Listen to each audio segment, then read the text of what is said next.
Hello guys, welcome to my channel. My name is Hardik Rawal. In the previous video, we have seen how this keyword behaves in the object. In this video, we will see how to use and when to use map function. So let's get started. So you should be using map function when you want to make change on each element of the array and you want to create the same array without affecting the existing array. So let me show you what I mean. So I have this editors array created. So if I say editors dot map, and that this map function takes function as an argument.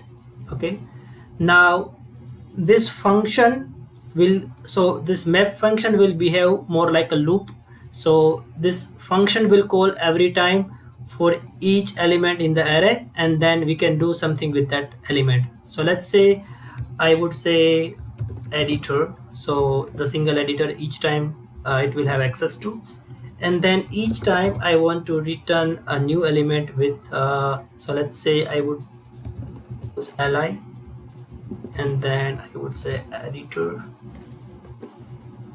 and then I would again use li. Actually I will use that as a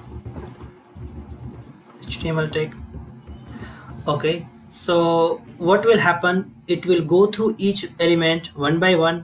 So for Visual Studio Code, it will apply this li tag, and same thing for Atom, Sublime and Notepad, and then it will create a new array and return it. So we can store that new array in the different variable, and let me do console.log and result.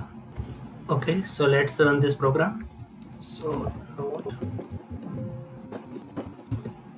okay, see, we get this newly created array with this new li tag applied to it. Now let me also use this editor, so I'm going to print that as well to see the difference.